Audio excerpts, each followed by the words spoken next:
Gary, I'm really excited to be here with you. I watched your talk earlier today. I thought to myself, in addition to being a sound and great speaker, this guy could be on Broadway. I don't know if everybody else felt that, and or off Broadway or both.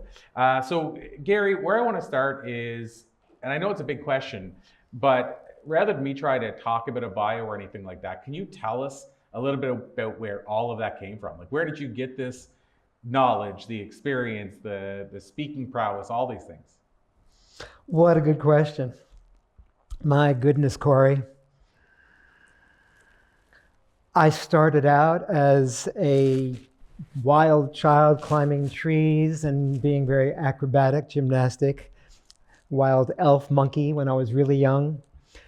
I became a champion springboard diver in high school and college, gymnast, track star. Studying transformational body therapies in the 70s in San Francisco, I developed my own form of transformational body therapy, which then included a theatrical component. It wasn't my thinking, it was simply to be efficient in giving these powerful stretches to people. I was drawn to also speak in rhyme like Dr. Seuss at the same time, to take people on an inner journey, a vision quest, swiftly through their self-talk, so their relationship with their body, their communication, their creativity, their partnerships, and their contribution to humanity would instantly be transformed. When I received a lot of that body therapy, out came all this creativity in me that was held inside. I made a decision at that time. The decision was, oh my goodness, we must all be buried within our own landscapes. And I devoted my life from that age 20, I'm now 72, to being an archaeologist of the soul, to freeing the physical layers of tension, underneath that, the emotional self-talk that's holding those tensions in place, and then underneath that, the creative gifts of expression emerge. So I became dedicated to creating this pathway for others to free their own self-expression. In so, I also came out as a court jester. Suddenly, all this creativity propelled me to be doing compelling telling stories, and I began doing living legends living in Hawaii in this three-horned hat, the face paint, the harlequin outfit, and loving bringing living legends, that was the name of my company, to bring people's stories, authenticity, inner dialogue to life. Now I use it for presentation coaching to help people authenticize and come from a deep-centered core place in their guts, in their body, in their wisdom and their vision and their way of sharing their caring in life. So that's the short, long version of your asking me that question. Well, I mean, what I want to ask you about based on that, I find fascinating is the rhyming side of it. Is, you know, growing up, obviously a product of Dr. Seuss as well in a lot of ways, based on my age. The rhyming stuff fascinates me. What I'm curious about, you know, the 10,000 hour rule, how much a part does that play into the rhyming? And what I mean by that is, were you somebody that always could just rhyme quickly, or is that something you developed over time? It developed over time. I went to a very fine private school in New York City, Horace Mann Private School, secondary school. And we had an excellent English department. Studied one play, King Lear, for 5-6 months, circulating all the different words about blindness and vision and seeing. And so I've developed a real understanding and a beautiful gift also through creative writing back then to bring my own wisdom and insights from the inside out. Now, that was way back then, yet the ability to bring out rhyme mainly came, particularly when I was doing the body therapy, to make more efficient and streamlined the wisdoming in the strokes. So for example, when I would stretch someone's neck from their ear while doing deep tissue, I would say to them to say after me, my shoulder drops away. My shoulder drops away. I'm stretching the body at the same time as the exhalation while these words are being produced. More room for me to trust. More room for me to trust. What I feel, think, do, and say. what I feel, think, do, and say. Hip, hip, hooray. Hip, hip, hooray. So that little sillyism, that Monty Pythonism, adds a velocity with the ridiculosity that's totally unforgettable, that cements in the body, cements in the psyche. Here today, as part of my presentation, one of the lines I was going to share at the end, which I forgot to say, but now I'm having the chance to share it, is these words that we can also share together, because I love participation. It's where it all comes alive. Are these words, everybody? The more I trust, the more I trust what I deeply know, the more my thoughts, the more my thoughts, my words, and my actions, fully, freely flow. Head to toe. Hip, hip, hurrah.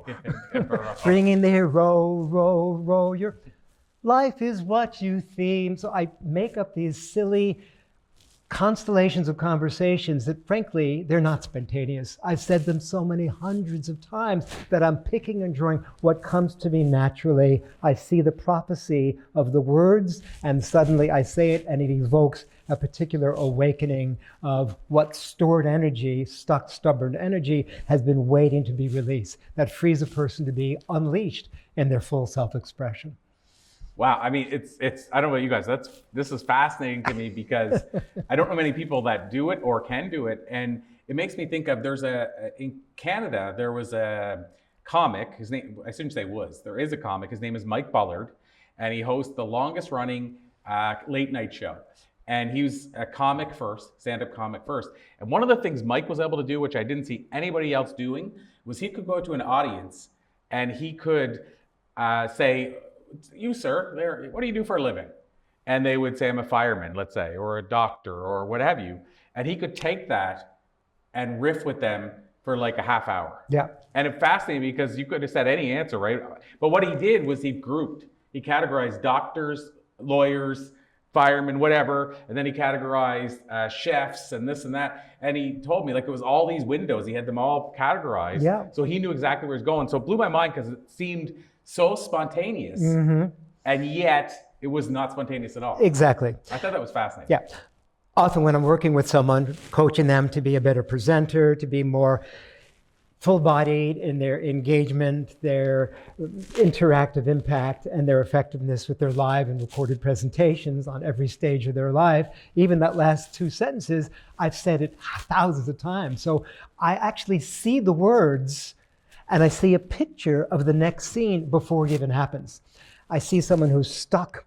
For example, one of the exercises I love to practice with people is, who here has a sense that you have a wall in front of you when you're presenting in front of audiences? We all do from time to time, right? Let's have someone, now what does that wall look like? Take a few people out of the audience or hold yourself like the wall. Communicate to the wall, create a new story about the wall. Thank the wall for protecting you from being hurt so you don't have to be seen or heard. And now, what do you want to do with it? Person says, well, I want to turn the wall into something that connects me to the audience. So they might reach out as a bridge or turn it into a flower. Everybody has a different version. I did this in New York once at the New York Open Center. About 4 or 5 years later, I saw the woman that came through this exercise. She said, you know that silly little exercise we did? I've never been the same.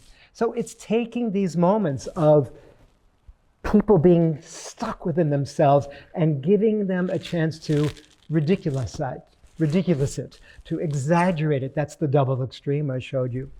One time, a woman in New Zealand, when I was doing a similar session, I often have people stand up on stage and, what are you ready to release that's been holding you back? She said, well, I don't really want to be here. I want to go behind the curtain. So I said, okay, go behind the curtain. Who would like to be our next person on stage? She didn't like that. She didn't like her turn being taken over. So she pulled herself away from the curtain. How about me? That was the breakthrough. That was what was called, I didn't plan it, yet it was in the air. I could feel it there. 10, 15 years later, I was in a 5 Rhythms movement meditation dance class in Melbourne, Australia, where I was living. And someone was saying in the workshop, oh my goodness, you know, there's someone, I was calling myself by a different name, named Gary back then, that's my real name, who, when I was in New Zealand, gave me this exercise where I was hiding behind a curtain and I didn't want to come out. Now I teach public speaking to women for a living. Oh my goodness, it's good to know how we affect people when we don't even have an idea how. So these moments are often preceded by visions, words even written that I see, feel, and I just do what's right in front of me. That's how this happens.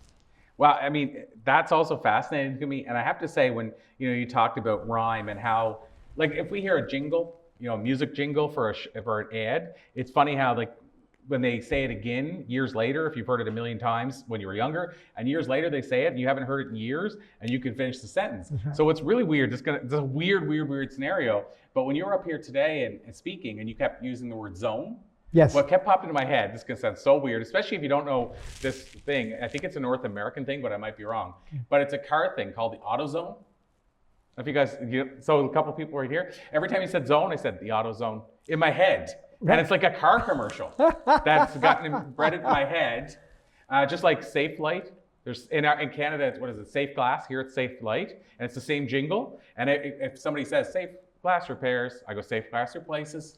Like I literally can end it. And it's Where's the Beef? Like all those things that were in our life. So to me, what you're doing is a part of that. It's a form of transcenduction. It's a form of, without having to call it, hypnosis. We're all being hypnotized every moment. Word spell. We're creating a spell. When there's a word that's put into a rhythm that has rhyme to it, not necessarily a reason, there's a certain memory that's easy to recall, like you're saying. And it's easy to come back to that compelling, telling, swelling at any moment. The fact that it's done in rhyme is an anchor that gives people access to their unconscious, to their intuition that wouldn't have been there before. So it's funny to try to tap into this stuff, because again, I find it fascinating. It's wild how, another example of that to me is, it's not the rhyming or anything, but how we can maybe sort of plan so that people remember what we said, or plan how it's embedded in us, is I think of Steve Jobs. Yes. So Steve Jobs with Apple, he did all these, he would go do it, what would you call, like a launch of a product, and he had planned it for 6 months, but it was just one day, and then the video circulated online. And people started studying what he had done. And obviously it was knowingly, but I don't know how much he put into it as far as the knowing how it would take off. But there were things he did that were patterns. So for example, when he finished his presentation for the, let's say the iPod, the takeaway, and he did this so that the media would use his same soundbite. Now they said he spent 6 months blocked away in a room preparing. So you'd see him do this talk and you're like, this is a casual talk. But you notice he always spoke in threes, which we've been conditioned, 3 acts to a play, 3 acts our whole life.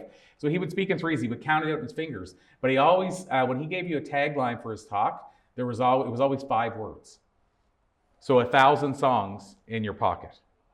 And then the media ran and said, Steve Jobs just showed us how to have 1,000 songs in our pocket. So he gave the media the soundbite. The other one was, there's an app for that. Yes. But what I'm saying is he did that with every talk. Again, I think that's very intentional, because it wasn't a coincidence that it was always 5. But what I'm saying is it's amazing how I can still tell you what Steve Jobs said at a dry presentation. I can tell you exactly what he said, what the message was. Following on what you're saying right now, I also love to use triangles within circles. And one of the key points, I was sharing it earlier today, I was saying make this shape with your fingers and your elbows, which I call the P formula. For each point I make, I give one example that visceralizes, where people can visualize that point, showing what I'm telling, and then an application to the audience. If these points that we're talking about now, about rhyming and remembering these simple mnemonics, are able to have simple examples like the ones we're sharing today, then you, the audience, you who are watching here today, both live and online, can easily remember, oh, okay, my first point, my first example, my first application, great. That's the cycle of communication. Let's move on to our next point. So that pattern of threes is very, very powerful when practiced. The audience then starts to be rehearsed, to be trained to know what you're going to say before you even say it. That PEA formula is one of the simplest that I love to use in helping speakers. What do I have to say next? Have your point be followed up by one simple example and one application. All right, let's move on to our next point. Yeah, I call it the rule of three, but I love the idea of working in threes. And one time somebody I was interviewing, I said to him, can you give me some examples? He said, I'll give you three. He said, do you know why I say three? And I said, no.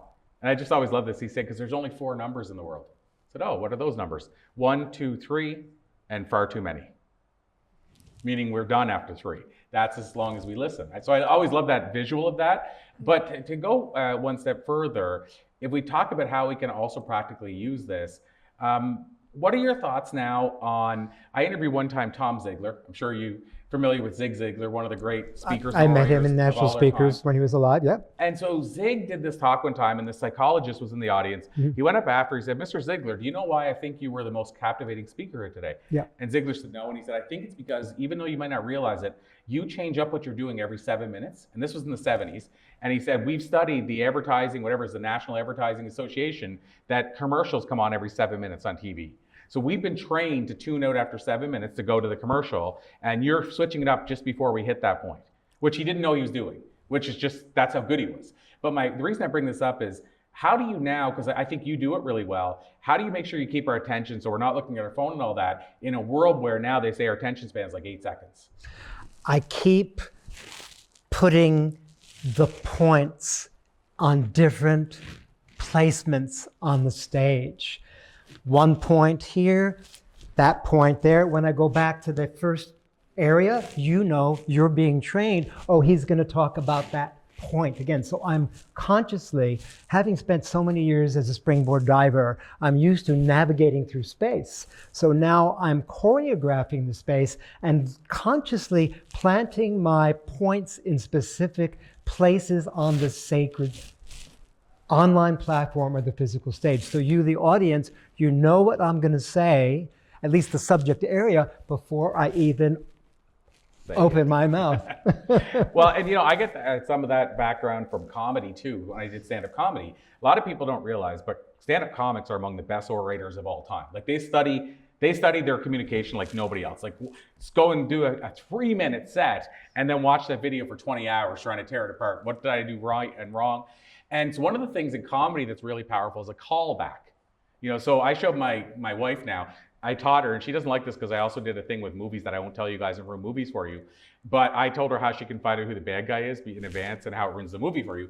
But because it's all a pattern, right? But with comedy, we do callbacks. And if you watch a comic, a really sound comic, halfway through the bit, they'll bring up some thing, whatever it is. And then halfway through, they'll call back to that, and then they'll call back to it. And now I showed her how she can see when they do the big callback, how they're ending their whole show.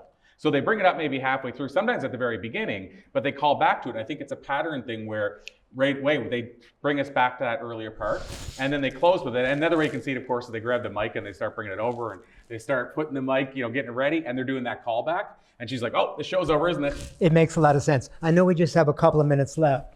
And one of the things in training speakers and being a speaker myself that I know is excellent for any of us to do is after the introduction, the acknowledging the space, the honoring the audience, the making a promise of what you're going to receive out of this, giving some PEAs, point example application, is the reviewing. I did this consciously today at the end of my presentation. I reviewed each of the key stories and examples just once so that you could be anchored in and remember everything that I told you without having to repeat myself. Just the little title brought you back to that memory, to that murmuring, to that moment of movement where you can always connect with the teaching that took place at that time. So this is all conscious, joyful discipline, conscious practice, what we're talking about. It's beautiful to have this opportunity to share it with you today.